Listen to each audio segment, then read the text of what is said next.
जय श्री सीताराम। राम राम।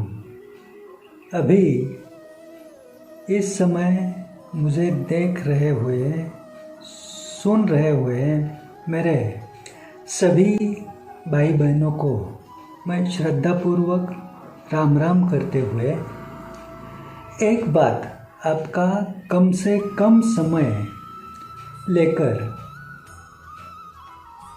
समझाना चाहता हूँ।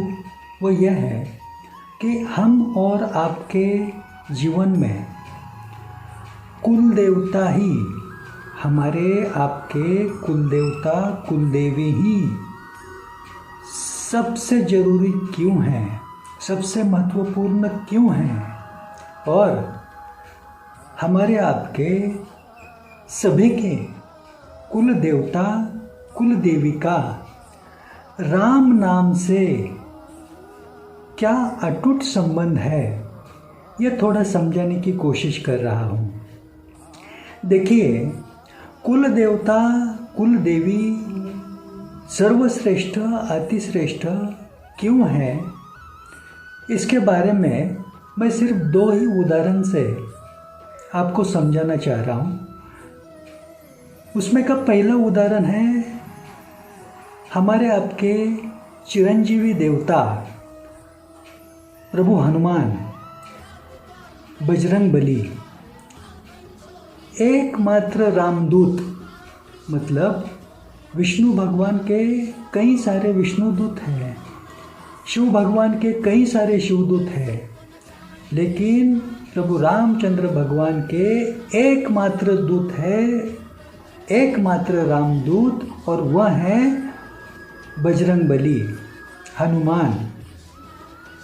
अभी जिस समय कपट नीति से रावण ने सीता माता का पलायन किया था, सीता माता को साथ में जबरदस्ती कपट नीति से लेकर जाने का जो कुकर्म किया था उसने, उस अंतराल में सीता माता की खोज करने निकले प्रभु रामचंद्र हनुमान बजरंगबली को बीच में जब समुंदर की रुकावट आई, तब यह सागर अभी कैसे लांग कर जाएं, उस बारे में सुग्रीव महाराज जी ने बजरंगबली को सुझाव दिया कि आपको जन्मजात, जन्म से ही उड्डान विद्या अवगत है, तो उड्डान विद्या का अवगत जो है आपके पास सत्व, उसका इस्तेमाल करें और ये समुंदर, ये सागर लांघकर आगे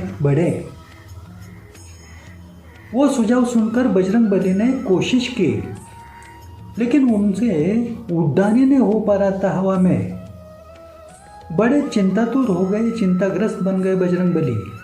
उड्डान क्यों नहीं हो पा रहा है, कुछ समझ में नहीं आ रहा उनके। उस हालत में जांबुवंत महाराज जी उनके सामने गए और उन्होंने बजरंगबली से पूछा कि आपने श्री गणेश भगवान का स्मरण किया? बजरंगबली बोले, किया। आपने माता पिता का स्मरण किया? हाँ जी, किया। बाद में जांबुवंत जी ने पूछा, आपने आपके कुलदेवता का स्मरण किया? तब बजरंगबली शर्मिंदगी महसूस करते हुए जांबुवंत जी को क्षमा याचना करते हुए बोले कि मैं वो बात भूल गया, मुझको उस बात का विस्मरण हो गया। और जैसे ही जांबुवंत जी के स्मरण करने पर बजरंगबली ने उनके कुलदेवता श्री वरुण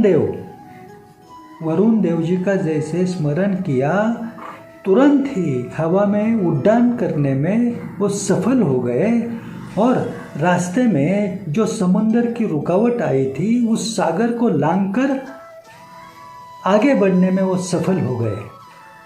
अभी देखिए, चिरंजीवी देवता जो हर युग में मौजूद है, ऐसे बजरंगबली जी को भी उनके कुल देवता के बगैर सफलता पाना मुमकिन नहीं हुआ था। अभी इससे आगे और एक बड़ा उदाहरण देना चाहता हूँ आपको। प्रभु रामचंद्र भगवान, जिनकी कुलदेवी है माँ बड़ी देवकाली। प्रभु रामचंद्र भगवान जी की कुलदेवी का नाम है माँ बड़ी देवकाली। अभी ये उनकी कुलदेवी की स्थापना किसने की थी? 2800 साल पहले, मतलब प्रभु रामचंद्र जी के पिताजी दशरथ महाराज जी के पिताजी अजजी महाराज अज, और उनके पिताजी रघु महाराज, मतलब ये प्रभु रामचंद्र जी के रघुवंश के जो रघु महाराज थे, उन्होंने इस कुल देवी की माँ बड़ी देवकाली की स्थापना उनके महल से कुछ दूर अंतर की हुई थी, वो भी उनके कुलगुरु महर्षि वशिष्ठ महाराज जी के मार्गदर्शन से। अभी जो माँ बड़ी देवकाली की प्राण प्रतिष्ठा की गई, वह श्री महासरस्वती, श्री महालक्ष्मी, श्री महाकाली, इन तीनों माताओं का एक साथ संगम मानकर एक शिला के स्वरूप में प्रतिष्ठा की गई, प्राण प्रतिष्ठा की गई। वह माँ बड़ी देवकाली प्रभु रामचंद्र जी की जो कुलदेवी है, उसी कुलदेवी के दर्शन पे माता कौशल्या जी ने प्रभु रामचंद्र जी के जन्म के बाद, जब राम जी 1.25 महीना उम्र के हो गए, तो दर्शन करने उन्हें माँ बड़ी देवकाली के मंदिर में ले गए थे। यही नहीं, जब प्रभु राम जी युद्ध करने निकल पड़े थे, तब प्रभु राम जी को युद्ध में विजय हासिल हो, बड़ी सफलता प्राप्त हो, उस हेतु की पूर्तता के लिए माता कौशल्या ने उनकी कुलदेवी माँ बड़ी देवकाली का पूजन किया था सबसे पहले। और जब प्रभु राम जी युद्ध में बड़ी मात्रा की विजय हासिल करके लौटे, तब उस समय भी उनकी कुलदेवी माँ बड़ी देवकाली का पूजन उन्होंने किया था। अभी ये जो 2 उदाहरण आपने मेरे मुंह से अभी सुने, इसमें कुल देवता और कुल देवी, इनसे ही सफलता पाई जा सकती है। जो हमें आनंद चाहिए वो प्राप्त किया जा सकता है। यह बात आपके ध्यान में पूरी तरह से उतर गई है। अभी प्रभु राम जी हो, प्रभु हनुमान जी हो, उनके लिए कुल देवता कुल देवी सबसे जरूरी है, सर्वप्रथम सर्वश्रेष्ठ है। तो फिर हम और आप साधारण जीवात्मा, हमारी तो बातें छोड़िए, आपकी भी बातें छोड़िए, ये दोनों उदाहरण से ये बात समझ में आती है कि हम सबके लिए भी अपने अपने कुल देवता और कुल देवी ही जरूरी है। क्योंकि हमारा आपका इस धरती पर जो जन्म हुआ है, वह जन्म ही हमारे आपके कुल देवता और कुल देवी की कृपा से हुआ है। उनके लिए ही, उनके चरणों में हम पधारे हैं। इसलिए इस जीवन का जो कुछ भी हम पूर्व सुकृत लेके आए हैं कर्मों का, उसको साथ चलते हुए हमारे आपकी ज़िंदगी तो एक तरह का युद्ध है। और ये युद्ध में पूरी तरह से सफलता पाकर, विजय श्री पाकर आनंद की अनुभूति लेना, जैसे प्रभु राम जी के लिए उनकी कुलदेवी ने मुमकिन किया था, वैसे ही हमारे आपके जीवन में हमारे आपके कुलदेवता कुलदेवी ही करने वाले हैं और वही करते हैं। यही बात ध्यान में लेकर कुछ सालों पहले हमने कुल देवता प्रसन्नता उपक्रम जो शुरू किया, वह सेवा कार्य लगातार निरंतर जो करते आ रहे हैं, उसका प्रमुख उद्देश्य ही एकमात्र यह है कि अपने भारत देश में अपने जितने भी भाई बहन हैं, अभी 140 करोड़ की लोक संख्या वाले अपने भारत देश में तकरीबन 80 करोड़ हिंदू भाई बहन हैं अपने। अभी इन सभी का यदि पूरी तरह से दुख मिटकर आनंद की अनुभूति निरंतर पाते हुए जीवन बीतना चाहते हैं, तो सबके लिए कुलदेवता कुलदेवी की प्रसन्नता ही जरूरी है। और वही उद्दिष्ट पूर्ण करने के लिए कुछ सालों पहले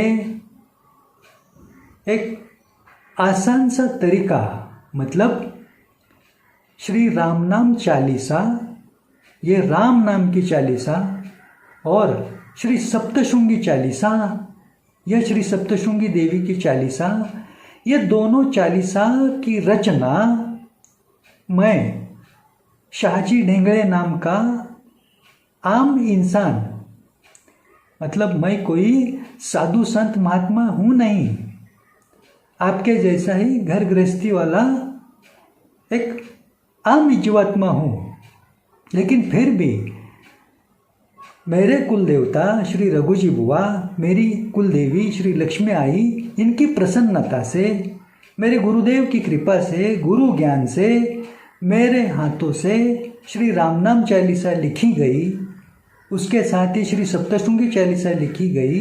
और ये दोनों चालीसा की रचना मानो कुल देवता कुल देवी की प्रसन्नता पाने हेतु ही घटित हुई, क्योंकि कुल देवता कुल देवी यदि प्रसन्न ना हो, यदि नाराज हो, तो तन मन धन से हर एक समस्या परेशानी का सामना करते हुए दुख भरी जिंदगी सहनी पड़ती है इंसान को।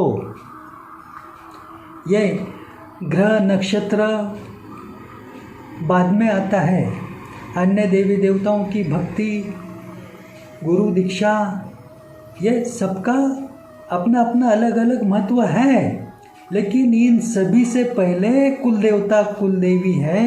ये श्री राम जी के और श्री हनुमान जी के उदाहरण से आपको मैंने समझाया, और इसी बात को एक दैवीय कृपा सबको पाने का एक बड़ा उपक्रम सेवा कार्य के स्वरूप में हम जो कर रहे हैं, इसमें ना स्वयं के लिए किसी तरह की प्रतिष्ठा प्रसिद्धि चाहते हैं, ना पैसा कमाने का कोई छुपा इसमें गंदा मतलब है, तनिक भी नहीं। क्योंकि इतने सालों से मैं, मेरे कुछ सहयोगी साथी जो ये सेवा कार्य करते आ रहे हैं, इसमें जो खर्चा होता है, दोनों चालीसा की पुस्तिका छपवाने में प्रिंटिंग का खर्च, ये दोनों चालीसा की पुस्तिका प्रसाद रूप में दूर दूर तक अपने भाई बहनों तक पहुंचाने में डाक सेवा का, पोस्टल सर्विस का खर्च, कुरियर सर्विस का खर्च, अलग अलग मंदिरों में जाकर भक्तगणों में प्रसाद रूप में बांटते समय यात्रा का खर्च, ट्रैवल का खर्च, ये सभी तरह के खर्च करने के लिए मेरे सहयोगी साथी अपने अपने काम कारोबार में से जो कुछ भी धन अर्जित करते हैं, उनमें से कुछ हिस्सा निकालकर खर्च करते हुए यह सेवा कार्य हम निरंतरता से पिछले कुछ सालों से करते चल रहे हैं।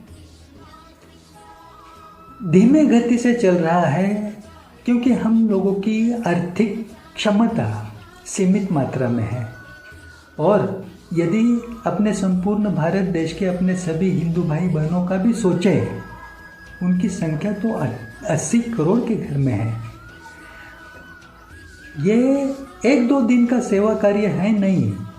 कुल देवता प्रसन्नता उपक्रम, ये जो सेवा कार्य है, ये 1-2 दिन का सीमित नहीं है। अपनी अभी ये चालू जिंदगी पूरी बिताते समय ये उद्दिष्ट पूर्ण करने की कोशिश भी की, तो ये आगे भी निरंतर चलता ही रहेगा। ऐसे ही प्रयास में हम भी चल रहे हैं, और इसमें आपसे कुछ मदद की उम्मीद रखनी थी। आपसे कुछ सहयोग चाहना था, इसलिए आप भाई बहनों के सामने आकर मैं थोड़ी आपके साथ बात करने की कोशिश कर रहा हूँ। अन्यथा इससे पूर्व से कई सालों से ये सेवा कार्य हम कर रहे हैं, लेकिन सामने आके ऐसी बात करनी कभी ज़रूरी नहीं समझा था, क्योंकि ना ही हमें प्रतिष्ठित यूट्यूबर बनना है, ना ही किसी का गुरु बनने की सोच रख रहे हैं, ना ही ये माध्यम से कुछ व्यवसाय धंधा करके कुछ आर्थिक धनार्जन अर्जित करना चाहते हैं। ऐसा तनिक भी है नहीं, क्योंकि पिछले कुछ सालों से लगातार हम कर रहे हैं ये सेवा कार्य, लेकिन ये धीमी गति से चल रहा है। और यदि अपने सभी भाई बहनों तक इसको शीघ्रता से जल्दता से पहुंचाने का प्रयास करें तो इसमें धन की बड़ी खर्चिक मात्रा जरूरी होती है और लगातार हमें उसकी ज़रूरत पड़ती है। इसलिए थोड़ा आपसे मदद की उम्मीद करने के लिए आपके सामने आया। अन्यथा इसी सेवा कार्य के बारे में, आप सभी के कुलदेवता कुलदेवी के बारे में आपने जो कुछ अब तक जाना भी नहीं है, सुना भी नहीं है, ऐसे कई सारे अनसुने रहस्य, आपके ही कुलदेवी देवता के बड़े बड़े राज, आपके कुलदेवता कुलदेवी के बारे में पूरी तरह से आपको जो ज़रूरत है उसके बारे में जो कुछ विज्ञान है, वो मैंने अपने स्वयं के कई सारे प्रवचन में से हमारे सभी YouTube चैनल पर आप सभी के लाभ हेतु मौजूद कर चुके हैं। हम लोग हिंदी भाषा में, मराठी भाषा में हर एक जो प्रवचन है, वो प्रवचन आपको इसी बात की पूरी समझ देने वाला ही है कुलदेवता कुलदेवी के बारे में। क्योंकि अभी आपके साथ बात करते समय आपका ज़्यादा समय ना बीते, इसलिए मैं इतना ही बताने जा रहा हूँ आपको कि कुलदेवता कुलदेवी हम सभी के लिए क्यों आती ज़रूरी है, उनका क्यों इतना महत्व है, ये प्रसन्न होने से हमें क्या मिलता है, ये नाराज होने से हमें क्या सहना पड़ता है, और ये कुलदेवता कुलदेवी ही हमारा कैसे उद्धार कर सकते हैं, इस बारे में हर एक बात अपने प्रवचन में मैंने अपने हर एक मुद्दे को लेकर, आपके मन के हर एक सवाल को लेकर विस्तार से कही हुई है। आप चाहे तो हमारे जो YouTube चैनल है, एक चैनल का नाम है श्री नवनाथ सत्वतीर्थ, दूसरा चैनल है रामनाम महिमा सेवा मंडल, और रामनाम महिमा सेवा मंडल नाम से ही फेसबुक पेज एवं इंस्टाग्राम पर भी आप देख सकते हैं। तीसरा YouTube चैनल है भक्ति TV 9, चौथा YouTube चैनल है शाहजी ढेंगड़े चालीसा रचनाकार। अभी इस चैनल पर आप श्री रामनाम चालीसा की, श्री सप्तशृंगी चालीसा की गीत सुनने की भी अनुभूति ले सकते हैं, श्रवण भक्ति का लाभ ले सकते हैं। क्योंकि श्री रामनाम चालीसा, श्री सप्तशृंगी चालीसा नियमित सुनना, नियमित पढ़ना जरूरी क्यों है? क्योंकि इससे अपने कुलदेवता कुलदेवी की प्रसन्नता बड़ी आसानी से पाई जा सकती है। क्योंकि ये जो सृष्टि है, जिस सृष्टि में हम और आप अपना जीवन, हमारा जीवन हम सभी मिलकर बिता रहे हैं, इस सृष्टि की उत्पत्ति होने से पूर्व प्रकट हुई थी वो आदि शक्ति थी। आदि शक्ति के ललाट पर यानी माथे पर राम नाम लिखा हुआ था, और वह लिखा हुआ राम नाम सबसे पहले पढ़ा किसने? तो श्री आदि गणेश भगवान। आदि गणेश भगवान मतलब हम और आप जिस गणेश भगवान की पूजा करते हैं, गणपति बप्पा मोरया का उत्सव आनंदोत्सव मनाते हैं, वह गणेश भगवान शंकर भगवान और माता पार्वती के सुपुत्र हैं।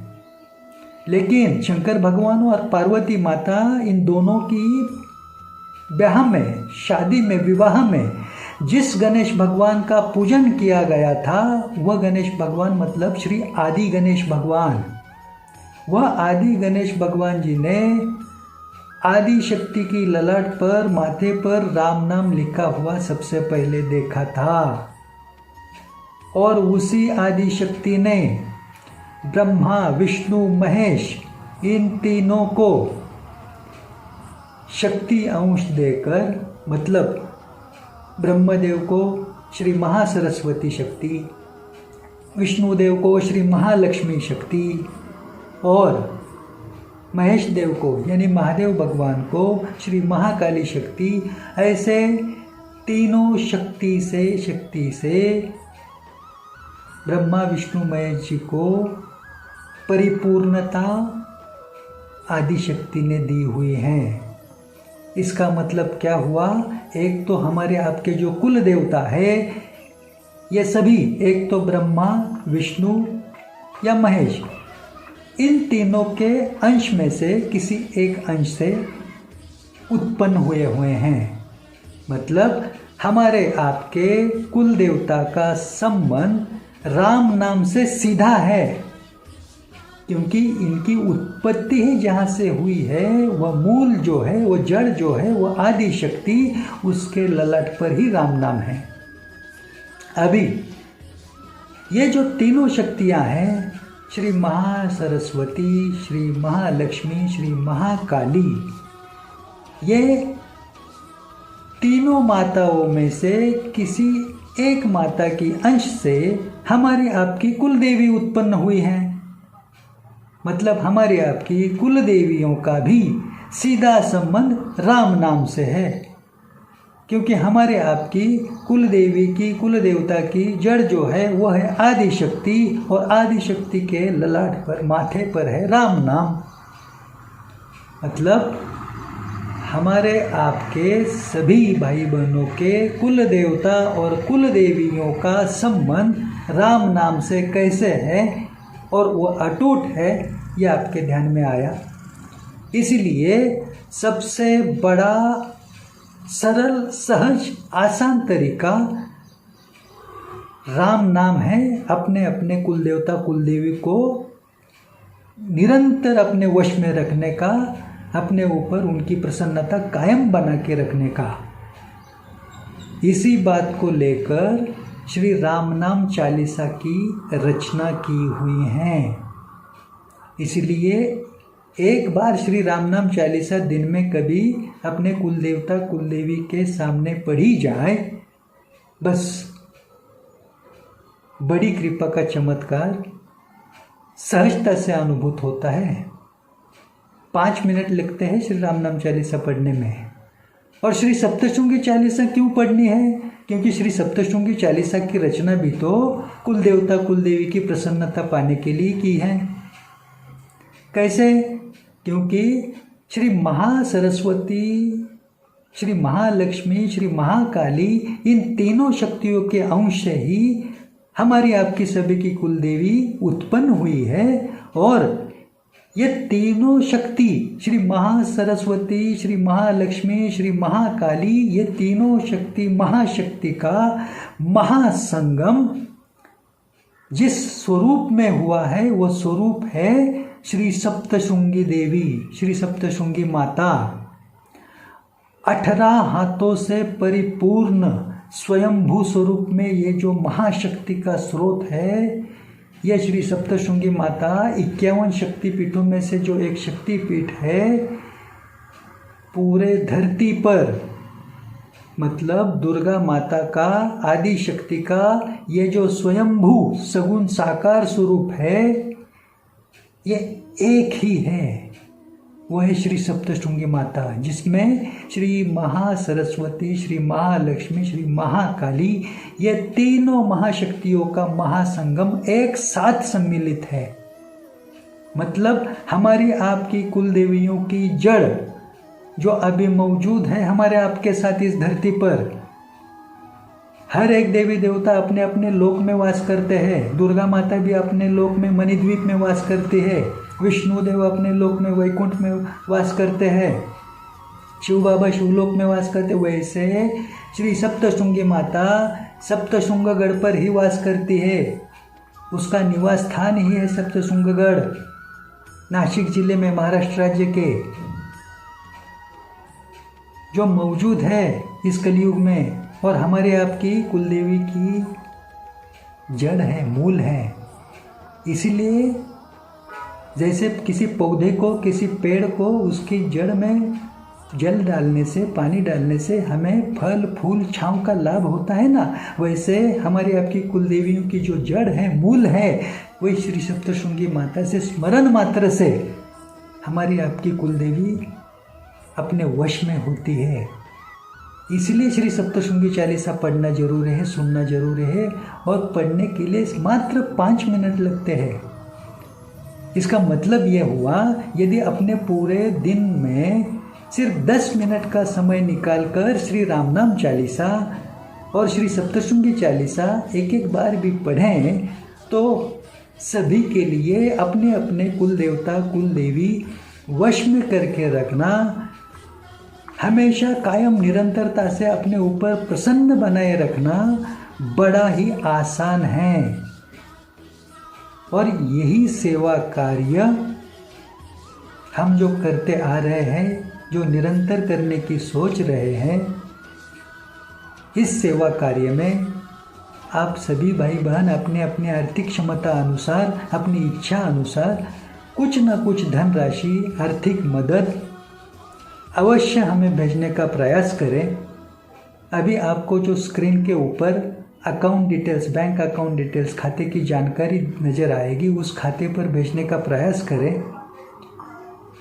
और यही आपकी मदद की उम्मीद से कुछ बात करनी थी, आपको कुछ समझाना था, इसीलिए मैं आपके सामने आकर आपसे विनती कर रहा हूँ, क्योंकि आपके मन में ऐसा ना आए मेरे सभी प्रवचन सुनकर, जो कुछ भी पिछले कुछ सालों से जो सेवा कार्य करते आ रहे हैं वो देखकर, कि हम जिनको हमारा धन भेज रहे हैं, मदद हेतु पैसा भेज रहे हैं, वो शख्स हमारे जान पहचान वाले भी नहीं है, हमने उनको देखा ही नहीं। तो सिर्फ कम से कम आप हमें देख तो पाएँ, जो आपसे मदद मांग रहे हैं और जिस बात के लिए मांग रहे हैं वो थोड़ा बहुत जान भी तो ले। इसलिए सिर्फ आए, इसमें ना ही हमें प्रतिष्ठित होना है, प्रसिद्धि पानी है, ना ही खुद की फेस वैल्यू बढ़ाना इसमें कुछ है, तनिक भी नहीं है। और आपसे यही दोबारा विनती करते हैं, कुल देवता कुल देवी का जो महत्व है, जो हमारे आपके जीवन में, हमारे आपके सभी बाल बच्चों को भी ये क्यों ज़रूरी है जानना, इसकी विस्तार से जानकारी जो है आपको मैंने जो सभी अपने YouTube चैनल के नाम बताए हैं, वहाँ पर आप अवश्य देखें। स्क्रीन के ऊपर अभी आप जो संपर्क क्रमांक देख रहे हैं वो आपकी सहायता के लिए है। आप भी उस संपर्क क्रमांक पर संपर्क करें और श्री रामनाम चालीसा, श्री सप्तशृंगी चालीसा, ये दोनों पुस्तिका प्रसाद स्वरूप में अपने घर के पते पर, अपने काम कारोबार के पते पर अवश्य मंगवा के लें और नियमित रूप से पढ़ें, रोज सुने भी। और यदि आपको ऐसा लगता हो मन में कि ऐसे सेवा कार्य में हम धनराशि का दान करके, धनराशि भेज के हमको स्वयं को क्या लाभ होने वाला है, तो इसके बारे में एक ही श्रद्धापूर्वक कहना चाहता हूँ। मानो कि आपको अपनी काम की समय की व्यस्तता से 10 मिनट भी समय ना मिलता हो, श्री रामनाम चालीसा एवं श्री सप्तशृंगी चालीसा पढ़ने के लिए आपको समय ही ना मिलता हो, लेकिन आपके आर्थिक मदद से अपने कुछ भाई बहनों तक ये श्री रामनाम चालीसा, श्री सप्तशृंगी चालीसा दोनों पुस्तक प्रसाद स्वरूप में जब पहुंचती है, उनके द्वारा जब ये पढ़ा जाता है, तो कृपा की चमत्कार की अनुभूति, दैवीय कृपा से आप आर्थिक मदद करने से, इसमें सहयोग देने से आप तक किस तरह से पहुंचेगी आप यकीन भी कर नहीं पाओगे। इसलिए सभी के कुल देवता कुल देवी की प्रसन्नता हेतु यह सेवा कार्य निरंतर चलने में, आप जैसे आपका जन्मदिन हो, आपके घर में किसी आपके स्नेही सदस्य का जन्मदिन हो, शादी की सालगिरह हो, किसी भी तरह का आनंद का उत्सव हो, शुभ कार्य हो, मंगल कार्य हो, ऐसे अवसर पर तो अवश्य इस कुल देवता प्रसन्नता उपक्रम के सेवा कार्य के लिए कुछ ना कुछ धनराशि आपको जो स्क्रीन पर बैंक डिटेल्स दिख रहे हैं, इस पर भेजने का ज़रूर प्रयास करें। और कुल देवता कुल देवी के बारे में विस्तार से जानने के लिए जो मैंने हमारे YouTube चैनल के नाम आपको बताए, उसका लाभ उसके द्वारा आप अवश्य ले लें। स्वयं के साथ अपने भारत के सभी अपने भाई बहनों का कल्याण नहीं परम कल्याण होने हेतु, सबके घर में सुख शांति कायम बनी रहने हेतु, सभी को उनके कुल देवता कुल देवी की प्रसन्नता मिलने में ज़रूर मदद करें। यकीन मानिए, इस सेवा कार्य से हमारे आपके इस भारत देश में आनंद बढ़ता ही रहेगा, इसमें कुछ संदेह नहीं है। अभी अपनी बात को विराम देते हुए, आपको श्रद्धापूर्वक वंदन करते हुए आपसे इजाज़त लेता हूँ। राम राम, राम राम। जय श्री सीताराम। जय माँ सप्तशृंगी, जय माँ सप्तशृंगी।